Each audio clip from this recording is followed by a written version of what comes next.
This topic is the introduction of how the multi-objective and regularization works. First, we consider a least square problem A beta hat equals y, and by minimizing the loss value, the square norm of A beta minus y, we obtain the least square solution inverse A transpose A times A transpose y.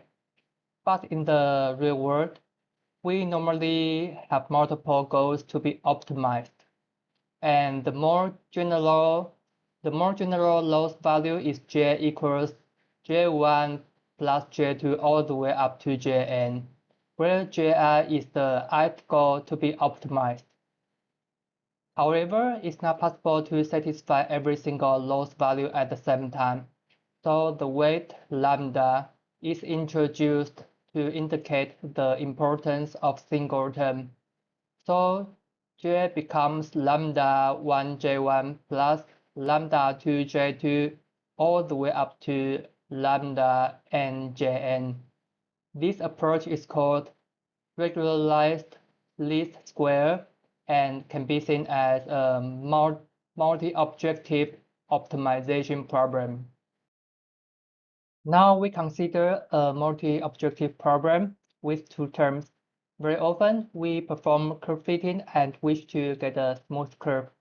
Then the two terms will be J1 and J2, as we can see in the slide.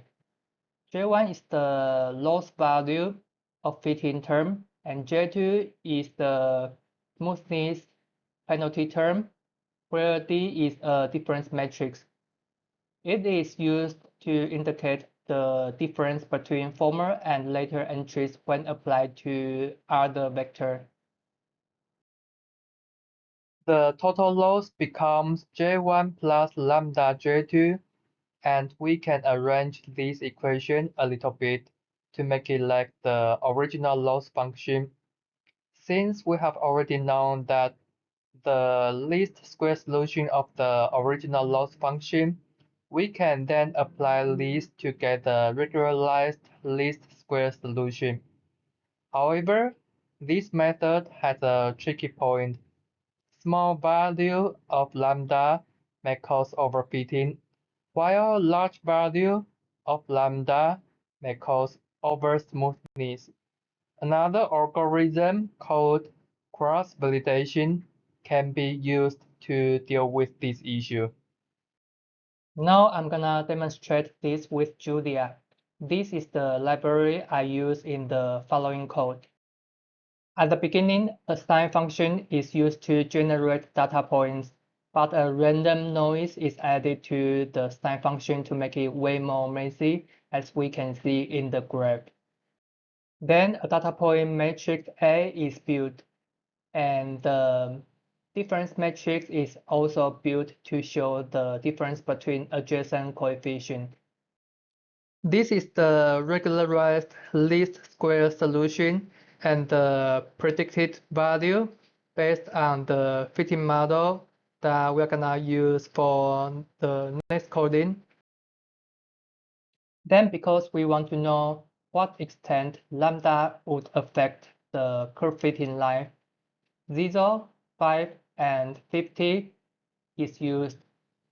As predicted, lambda equals 0 means there's no smoothness term, and the solution would be the original least square solution.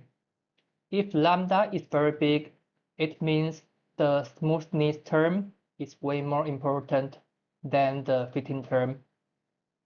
After minimizing the loss function, the curve may be way more smooth. Regularized least square solution is used in this code.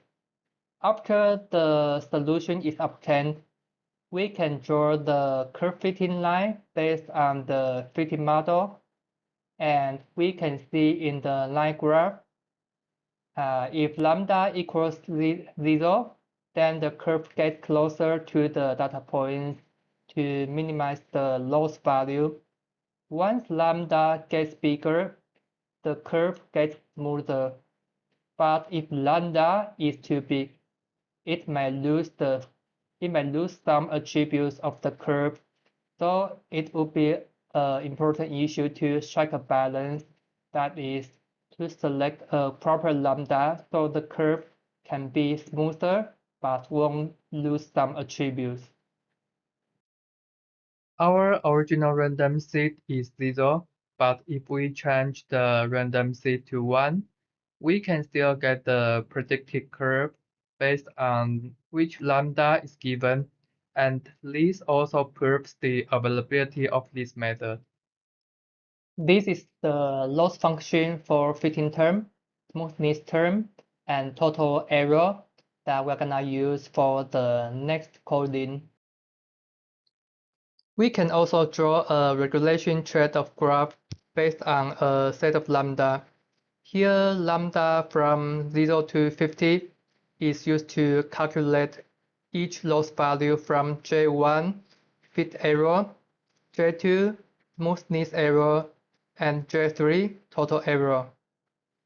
The way we calculate the loss value is the same as the previous slide.